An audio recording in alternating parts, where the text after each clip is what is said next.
Hey guys, welcome back to Black Magic Beauty. My name is Trish. I'm going to be doing my 3-month update today for Pan That Palette Fun Size Project Pan by the Pantastic Ladies. Before I jump into things, I did just want to apologize for being almost a week late to update this. I was planning on updating it on the 1st like I usually do, and I found out just as I was coming out to film this actually that one of our good friends and coworkers passed away. I say our as in the spot. Everybody absolutely loved her. Everybody's been sort of a wreck since, and I just haven't really had the heart to film since then. But I'm doing okay. Before anybody asks, I'm doing okay. It's just everybody's really sad, obviously. She's somebody I've actually mentioned before on this channel because she was the person that I worked with who gave me a whole bunch of makeup that's currently in my inventory. So I've mentioned her before because she was a fellow makeup lover slash fashionista. She was pretty awesome, but anyway, I don't want to bum you guys out. I just wanted to say that's why I've been kind of MIA for the past week. She was here for 20 years. She was here since the spa started. I've only been here for 3, so I've only known her that long. A lot of my coworkers, they have known her for 10, 15, 20 years, so it's even harder on them. That being said, I'm starting to feel much more like myself again. So I wanted to, before it got too late, I wanted to jump on here and share my progress with you guys. I'm still hate panning this palette, but I'm kind of slowly figuring out a way to make it work for me bit by bit. I don't think I'm ever really gonna enjoy this palette very much just because the colors just aren't particularly right for me. That being said, I'm making good progress. So let me show you real quick what it was looking like last month. Here is where we are today. So I have expanded the pan a bit on this bottom shade here, but the biggest change, as you can probably see, is I actually hit pan in this gold shade. Still not a lot of movement in like the deep bronze or that plummy purple up top. Basically the way that I've been using the bronze is I've started using it as an eyeliner, and that's been working okay for me. You can see there's a little bit of a dip going like right there in the corner there. That's where I've been kind of, there you can see it. That's where I've been kind of digging my brush into it. In the gold, for a while, I was having trouble with the gold because it was just a little bit too warm and deep for me, like the rest of these colors. But I noticed that if I put like a fluffy brush in it and I sort of diffuse it out, it doesn't look as intense on my eyes, and I've been able to make it work pretty well for me that way. So that's how I was able to hit pan in that. The matte purple shade, I am kind of using in a lot of different ways. I'm using it in my crease, which is not the best, but I also use it as a liner sometimes, which is also not the best. But every once in a while I'll pop it all over the lid and put something on top of it. And then that purple shade, honestly, I haven't figured out how to make that work for me. That's the only shade that I just cannot get to look right on me anytime I use it. And I think part of it is just the fact that there's so much fallout in that shade. Every single time I put that shade on my eyes, I get like flecks of this dark purple glitter all over my face, and it doesn't want to come off. It's just a pain in the ass, honestly. So like that one, I don't even know if I want to mess with it anymore. I think I'm just going to work on trying to pan these other 3 shades and maybe like ignoring that purple one. I know that's not really the point of Pan That Palette. I think Pan That Palette is like really meant to be like pan the whole thing. But until I can figure out how the heck to make that shade look even halfway decent on me, I'm not sure I'm going to be messing with it too much. I'm getting there bit by bit. I'm getting there. And hopefully, you know, things will continue the way that they've been. I decided that I'm gonna make it at least till the 6-month point. And if I really, really, truly cannot stand working with it anymore by that point, I'm gonna declutter it and move another palette in. But in the meantime, I'm just gonna keep chipping away at it and kind of seeing where we are. Another thing that I wanted to talk about today was just the fact that I talked myself out of buying something, and I'm very happy about it.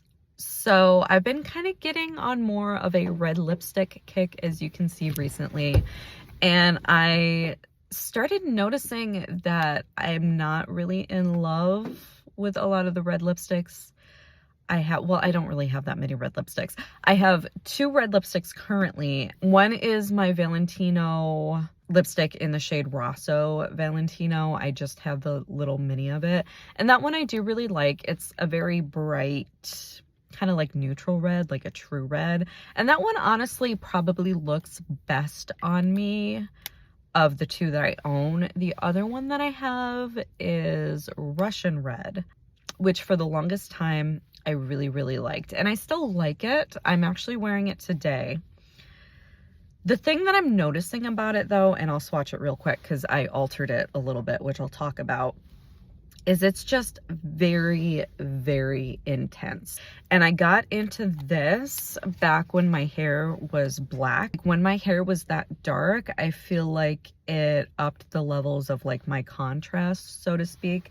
That's something that they talk about during color analysis, is like your levels of contrast, where naturally I have a bit more of like a muted contrast, where like my skin isn't super bright, not in the sense of like glowy, but it has almost like a grayish blue undertone to it, where some people like have just like a really bright complexion. So when it comes to like really intense colors like this, that works really well on high contrast people. Where with me, I have kind of more of a lower contrast like naturally, but when I had the dark hair, I feel like it sort of artificially made my contrast levels a little bit higher, and so I could like pull off super intense lipsticks like this. Now that I've been growing my hair out natural and it's like really gray and like the brown is a lot lighter than it used to be, I've been noticing that those kind of colors, they're starting to sort of overwhelm my face a little bit more. So then I got the buying bug and I'm like, oh, why don't I go on a hunt for my perfect red lipstick? And I did a little bit of research and I found out that like pinkish reds, almost like a raspberry kind of red, are the best for me. And so then I started hunting for like raspberry red reds, and surprisingly, they're really difficult to find. I was not having a lot of luck until I looked at the Valentino lipsticks again, and their Born in Roma shade is a raspberry red, and I was looking at it and it was like perfect. And then I was like, well, I have 0 points in my low buy right now because I just bought all those eyeshadows, so I have no points. So I'm gonna have to wait. And then while I was waiting, I started realizing, well, wait a minute, can't I just like alter the reds that I already have to make them work for me? I was like, I can pair this red lipstick with a pink gloss to make it slightly pinkier. And it just like hit me like, oh my God, I can totally do that. So I'm going to be experimenting with like which kind of pinks work the best for it. Currently I am wearing this Buxom gloss over top in the shade Danny, and it kind of like you can see it's still red,